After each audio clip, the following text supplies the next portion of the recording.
আমরা ইনসানিয়াত বিপ্লব মনে করি সংস্কার খুবই প্রয়োজন, নির্বাচনও অবশ্যই প্রয়োজন। তবে সংস্কার করার জন্য সংস্কার তো বুঝতে হবে, আর রাজনীতির সংস্কার না করে অন্য কোনো টেকনিক্যাল সংস্কারে রাষ্ট্রের মুক্তি আসবে না, জনগণের মুক্তি আসবে না, গণতন্ত্রের মুক্তি আসবে না, অধিকার স্বাধীনতা প্রতিষ্ঠিত হবে না।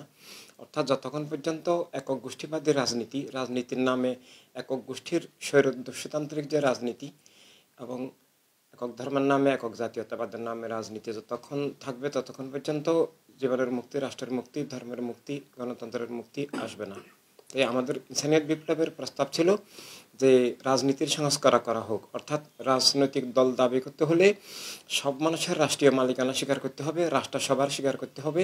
রাষ্ট্রকে এক গোষ্ঠীর করা যাবে না, এক ধর্মের এক মতবাদের করা যাবে না, এক ধর্ম এক মতবাদ রাষ্ট্রের উপরে চাপিয়ে দিয়ে অন্য ধর্মের মতপথের মানুষকে জুলুম অন্যায় করা যাবে না। আমরা সংস্কার আগে চেয়েছিলাম, সংস্কার ছাড়া শুধু নির্বাচন মুক্তি আসবে না। নির্বাচন তখন কেবল একটা ডাকাত দলের ভাগবাটোয়ারা হয়ে দাঁড়াবে, যে আগের মতো রাষ্ট্র দলীয়করণ হয়ে যাবে, যে কোনো দল ক্ষমতায় আসলে যেন রাষ্ট্রকে এক দলীয় করতে না পারে এবং এভাবে নিজের মতবাদ চাপিয়ে দিতে না পারে। এই জন্য সংস্কার আগে হওয়া প্রয়োজন, কিন্তু সেটার জন্য এই একটা বৈধ প্রক্রিয়া প্রয়োজন। সেটা এখন বর্তমান ক্ষমতাসীন সরকারের কাছে আমাদের আবেদন ছিল শুরু থেকে সংস্কার হোক এবং পরে নির্বাচন হোক, কিন্তু এখন আমরা মানে তাদেরকে সংস্কারের জন্য বিশ্বাস করতে পারতেছি না, কারণ তারা নিজেরা দল করেছেন এবং তারা তাদের দলীয় মতবাদকে সংস্কারের নামে চাপিয়ে দিতে চেষ্টা করছেন, সংস্কারের নামে অহেতুক সময় দীর্ঘায়িত করছেন এবং অনেক ধোঁকা প্রতারণা হচ্ছে। অর্থাৎ রাষ্ট্রীয় পৃষ্ঠপোষকতায় ধর্মের নামে জঙ্গিবাদী দলগুলোকে পৃষ্ঠপোষকতা দেওয়া হচ্ছে, সরকারের পৃষ্ঠপোষকতায় নিজেরা একটা দল করে দুর্নীতির ব্যাপক বিস্তার ঘটাচ্ছেন। তাদেরকে আমরা বিশ্বাস করতে পারছি না।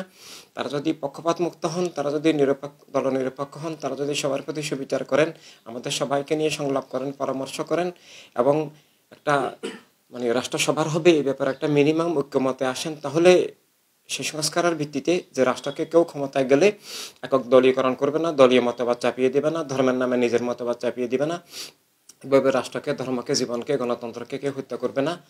এই নিশ্চয়তা পেলে অবশ্যই সংস্কার আগে হওয়া প্রয়োজন। আর না হলে সব দলের সংস্কারের ম্যানিফেস্টো নিয়ে জনগণের ম্যান্ডেটের জন্য যাওয়া উচিত। জনগণ যেই ম্যানিফেস্টোকে সমর্থন করে সেভাবেই পরবর্তীতে আগানো উচিত। যে আমাদের নির্বাচনীয় পরিকল্পনা হলো জনগণের কাছে আমরা যে বিশ্বব্যাপী, বাংলাদেশ এবং বিশ্বব্যাপী ধর্মের নামে রাজনীতি এবং জাতীয়তাবাদী রাজনীতির নামে যে খুন জুলুম অবিচার হচ্ছে, রাষ্ট্র জবরদখল হচ্ছে, ধর্ম ধ্বংস হচ্ছে, জীবন ধ্বংস হচ্ছে, গণতন্ত্র ধ্বংস হচ্ছে, সেখান থেকে মুক্তির জন্য সব ধর্মের, সব মতপথের মানুষের সমান অধিকার, নিরাপত্তা, স্বাধীনতা, বিশ্বাস ভিত্তিক যে মানবতার রাজনীতি, মানবতার রাষ্ট্র, সেটাকে পুনরুজ্জীবিত করলেই কেবলমাত্র জীবন, ধর্ম, রাষ্ট্র, অধিকার, স্বাধীনতা, রুটি রুজি, গণতন্ত্র সুরক্ষিত, সুনিশ্চিত, নিরাপদ হবে। এই কথাটাই আমরা জনগণের কাছে তুলে ধরতে চাই, যে রাজনীতির পরিবর্তন হতে হবে। বর্তমানে যে রাজনীতি, এটা সব মানুষের প্রতিনিধিত্ব করে না, এটা রাষ্ট্রকে সবার করে না, এটা ক্ষমতার বলে একক গোষ্ঠীর মতবাদ চাপিয়ে দেওয়া হয়, রাষ্ট্র দলীয়করণ হয়, ধর্ম, জীবন, রাষ্ট্র ধ্বংস হয়। এই রাজনীতির পরিবর্তন না হলে কখনো মানবতার মুক্তি আসবে না। তাই মানবতার মুক্তির একমাত্র রাজনীতি সর্বজনীন মানবতার রাজনীতি, সব মানুষের প্রতিনিধিত্বশীল মানবতার রাজনীতি, যেটা সব মানুষের মানবিক স্বার্থের রক্ষক, যেটা কোনো এক ধর্মের এক মতবাদের প্রতিনিধিত্ব করে না। নির্বাচন যদি সুষ্ঠু নিরপেক্ষ হয়, যদি প্রশাসনের নির্বাচন না হয় আগের মতো, ক্ষমতার বলে কাউকে যদি রাষ্ট্রীয় ক্ষমতায় এনে দেওয়া, রাষ্ট্রকে জবরদখল করার ষড়যন্ত্র না হয়, ইনসানিয়াত প্রত্যেকটা আসনে প্রার্থী দিবে। আমাদের নিজেদের প্রার্থী আমরা তৈরি করছি, আছে। একই সাথে জনগণ থেকেও আমরা ইনসানিয়াতের মনোনয়নের জন্য অনেক আবেদন পাচ্ছি। ইসলামের নামে কোনো রাজনৈতিক দল হয় না। রাষ্ট্র সব মানুষের, এটা আল্লাহর বিধান, এটা আল্লাহ রসুল সাল্লাহ সাল্লামের বিধান, যে রাজনৈতিক দল হতে হলে সব মানুষের প্রতিনিধিত্বশীল হতে হবে। একক ধর্মের নামে রাজনৈতিক দল হয় না, একক ধর্মের নামে ধর্মের নিজস্ব দল হয়, কিন্তু ইসলামের নামে যে রাজনৈতিক দলগুলো আছে এগুলো সবগুলোই ধোঁকা। এগুলো ইসলামের নামে তাদের দলীয় মতবাদ, ওহাবিবাদ, মদুদিবাদ, সালাফিবাদ, শিয়াবাদ, মুয়াবিয়াবাদ কায়েম করার ষড়যন্ত্র, ইসলামকে হত্যার ষড়যন্ত্র। তাই ইসলামের আসল শিক্ষা হলো রাষ্ট্রসভার দুনিয়া সভার রাজনৈতিক দল হতে হলে সব মানুষের প্রতিনিধিত্বশীল হতে হবে, সব মানুষের মানবিক স্বার্থের রক্ষক হতে হবে এবং সবার বিশ্বাস দর্শনীয় চলার রাষ্ট্র হতে হবে। যে ধর্ম চাপিয়ে দেওয়ার বিষয় নিয়ে আল্লাহ তাআলা বলেছেন লা ইকরাহা ফিদ্দিন, অর্থাৎ ক্ষমতার বলে ধর্মকে চাপিয়ে দিও না। এভাবে ইসলামের রাজনৈতিক শিক্ষা হলো মানবতার শিক্ষা। আমাদের প্রিয় নবীর নাম মুবারক রাহমাতুল লিল আলামিন, সব মানুষের অধিকার স্বাধীনতার রক্ষক। তাই ইসলামের নামে রাষ্ট্র, ইসলামের নামে ধোঁকা প্রতারণা, এটা ইসলামের শিক্ষার বিপরীত। কোনো ধর্মের নামে রাষ্ট্র হতে পারে না, রাষ্ট্র এক ধর্ম এক জাতির হতে পারে না। এতে করে দলীয় মতবাদ ধর্মের নামে চেপে যায় এবং আসল ধর্মের মৃত্যু ঘটে। আমরা অনেক আশা করেছিলাম অন্তর্বর্তী সরকার দলনিরপেক্ষ হবেন, পক্ষপাত মুক্ত হবেন, সবার প্রতি সুবিচার করেন, সবার সাথে সংলাপ করে দেশে গণতন্ত্র পুনরুজ্জীবন হবে, সবার নিরাপত্তা হবে, অর্থনীতি আবার গতিশীল হবে, জননিরাপত্তা তারা নিশ্চিত করবেন। কিন্তু আমরা দেখতে পাচ্ছি তারা আসলে পক্ষপাতদুষ্ট হয়ে গেছেন। তারা কিছু জঙ্গিবাদী দলকে এবং তাদের কিছু বাছাই করা দলকে পৃষ্ঠপোষকতা দিচ্ছেন এখন সরকারি খরচে, এবং সরকারি পৃষ্ঠপোষকতা রাষ্ট্র ক্ষমতার ব্যবহার করে তারা নতুন দল করে রাষ্ট্রকে দলীয়করণ এবং রাষ্ট্র জবরদখলের একটা প্রক্রিয়া করে যাচ্ছেন। তো এভাবে তারা তাদের মাধ্যমে গণতন্ত্র আসবে, সুষ্ঠু নির্বাচন হবে, সেটা আমরা নিশ্চিত হতে পারছি না। এবং তারা অর্থনীতি ধ্বংস করেছেন, রাষ্ট্রকে একটা বিশেষ দলের দিকে ঠেলে দিয়েছেন। চাকরি বাকরি সব কিছু এখন তাদের সুপারিশে হয় এবং তাদের মধ্যে অনেকেরই দুর্নীতির ব্যাপক প্রমাণ পাওয়া যাচ্ছে। রাষ্ট্র দলীয়করণ হচ্ছে, পুলিশ প্রশাসন সব কিছু দলীয়করণ হচ্ছে এবং মিথ্যা মামলা দিয়ে লক্ষ মানুষকে কারারুদ্ধ করে রাখা হচ্ছে, জামিন দেওয়া হচ্ছে না, অনেক ধরনের অবিচার হচ্ছে। এই জন্য তাদের সাথে আমাদের যে আশা প্রত্যাশা ছিল, তারা গণতন্ত্রকে পুনরুজ্জীবিত করবেন, নিরাপত্তা নিশ্চিত করবেন, সবার অধিকার স্বাধীনতা নিশ্চিত করবেন, একটা সুষ্ঠু নির্বাচনের মাধ্যমে আবার গণতন্ত্র পুনরুজ্জীবিত হবে, প্রত্যেক ধর্মের মতপথের মানুষ নিরাপত্তা বোধ করবে, সব দলকে নিয়ে তারা একটা বৈষম্যমুক্ত রাজনৈতিক পরিবেশ নিশ্চিত করবেন, গণতান্ত্রিক পরিবেশ করবেন, তারা সম্পূর্ণ বিপরীত অবস্থানে আছেন।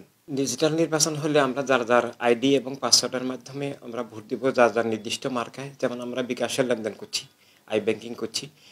ডিজিটাল নির্বাচন যদি না হয়, বাংলাদেশের 1 কোটির উপরে নাগরিক, 1,20,00,000-এর মতো নাগরিক বাহিরে কাজ করেন, প্রবাসী, তারা ভোট দিতে পারবেন না। যারা হসপিটাল আছেন ভোট দিতে পারবেন না।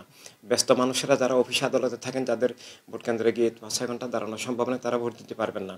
আর বিশেষভাবে মা বোনরা অনেকেই এই নিরাপত্তার জন্য বা বিভিন্ন কারণে বের হতে পারেন না। তারা ঘরে পরিবারের শিশুর দায়িত্বে থাকেন, শিশুকে ফেলে একটা মা ভোট কেন্দ্রে আসে দাঁড়ানো সম্ভব নয়, তারা ভোট দিতে পারবেন না। অর্ধেক মানুষ বাদ পড়ে যাবে। আর ডিজিটাল নির্বাচন হলে খরচ অনেক কমে আসবে। নির্বাচনের জন্য লক্ষ লক্ষ মানুষকে, কর্মীকে নিয়োগ করতে হয়।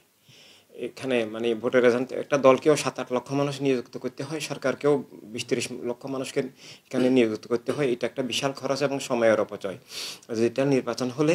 আর যেমন আমরা ব্যাংকে না গিয়ে লেনদেন করতে পারতেছি, আমরা ঘরে বসে লেনদেন করতে পারছি। ঠিক ঘরে বসে আমি আমার আইডির ভিত্তিতে, আমার পাসওয়ার্ডের ভিত্তিতে আমার নির্দিষ্ট মার্কে আমি ভোট দেব।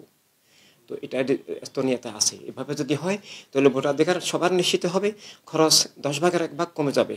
এখন হাজার হাজার কোটি টাকা খরচ হয়, কর্মঘণ্টা নষ্ট হবে না, সবার অধিকার নিশ্চিত হবে এবং গণতন্ত্র সুরক্ষিত হবে। এটা সবার জন্য কল্যাণ বয়ে আসবে। এটা একটা আধুনিক পদ্ধতি, যেটা নির্বাচন হিসেবে প্রমাণিত। তাই আমরা ডিজিটাল নির্বাচন চাই সবার ভোটাধিকার নিশ্চিত করার জন্য, দুর্নীতি রোধ করার জন্য, অপচয় রোধ করার জন্য, সবার মানে কর্মঘণ্টাকে বাঁচানোর জন্য। ডিজিটাল নির্বাচন এটা অ্যাপ তৈরি করাটাই হলো মূল সময়। এটা অ্যাপটা তৈরি হয়ে গেছে, এটা অলরেডি কার্যকর হয়ে গেছে, এটা এস্তোনিয়াতে কার্যকরভাবে চলছে। আর সেটা এমন স্ট্রং প্রোটেকশন যে জালিয়াতি করার সুযোগ নেই। যেমন আমি এখন যদি বিকাশে আপনার কাছে টাকা পাঠাই, অন্য কারোর কাছে পৌঁছবে না। এভাবে যাতে করে হ্যাকিং না হয় সেটার জন্য পর্যাপ্ত প্রোটেকশন নিয়ে এখন সারা বিশ্বে এখন অনেক বিজ্ঞানী আছেন। এখন এআই এর যুগ, এখন মানে জালিয়াতি করা সম্ভব নয় যদি সেটা মানে নির্বাচন কমিশন সেটা সুরক্ষার ব্যবস্থা করে। তাই এটা অল্প সময়ে সেটা অ্যাপটা আনা সম্ভব, এখানে সেটাকে কার্যকর করা সম্ভব। এখানে তো আসলে 1948 সালে আমেরিকা, ব্রিটেন, ফ্রান্স মিলে সৌদি সরকারের সহায়তায় ইসরায়েল রাষ্ট্র প্রতিষ্ঠা করে। তারা গণতন্ত্রের কথা বলেন, আবার ধর্ম রাষ্ট্র প্রতিষ্ঠা করেন। আসলে ধর্ম তো নয়, ধর্মের নামে অধর্ম। এর জন্য এক ধর্মের নামে রাজনীতি, একক জাতীয়তাবাদী রাজনীতি যতক্ষণ দূর হবে না, বিশেষ করে আমেরিকার বর্তমান যে প্রভুত্ব, একচেটিয়া ইঙ্গো মার্কিন ফরাসি অকশক্তি প্রথম বিশ্বযুদ্ধের পর তারা দুনিয়াকে দখল করে তাদের একটা স্ট্রাকচার তৈরি করেছেন, উপরে গণতন্ত্রের কথা বললেও বাস্তবে স্বৈরতন্ত্র। যেমন রাষ্ট্রসংঘের মধ্যে, জাতিসংঘ নামে রাষ্ট্রসংঘের মধ্যেও তাদের পাঁচটা স্টেটের কেবল ভেটো পাওয়ার আছে। আমাদের পৃথিবীর 200 রাষ্ট্র বললেও কোনো কথার ভ্যালু নাই। তাহলে এখানে তো গণতন্ত্র নস্যাৎ হলো, স্বৈরতন্ত্র কায়েম হলো। তো এভাবে তারাই একচেটিয়া দুনিয়াকে জবরদখল করে তাদের এইসব কায়েম রাখছেন। তারা শুধু গাজা নয়, সিরিয়া, লিবিয়া, ইরাক, ইয়েমেন অনেক জায়গায় গণহত্যা করেছেন বিভিন্ন অজুহাতে। বুশ ব্লেয়ার থেকে শুরু করে এই পর্যন্ত এগুলো চলে আসছে। তো এটার জন্য আমরা দুনিয়াতে যারা মানবিক মানুষ আছি সব ধর্মের, আমেরিকাতেও কিন্তু অনেক মানবিক মানুষ এগুলোর বিরুদ্ধে মিছিল করেছেন, এখনও করছেন। ইসরায়েলের ভিতরেও অনেক ইহুদি ভাইও অনেক প্রতিবাদ মিছিল করছেন এখনও, যেটা মানবতা হত্যার বিরুদ্ধে। তো এভাবে ইন্ডিয়াতেও আজকে অনেক মানুষ এই বিজেপির এই যে মুসলিম বিদ্বেষ সাম্প্রদায়িক রাজনীতির বিরুদ্ধে কথা বলছেন, মিছিল করছেন। তো এইভাবে আমরা যে সকল ধর্মের মানবিক মানুষ মিলে যদি মানবতার রাষ্ট্র প্রতিষ্ঠা করতে পারি, তাহলে এইসব খুন জুলুম অবিচার দূর হবে। আর না হলে শতাব্দীর পর শতাব্দী এগুলো চলতে থাকবে।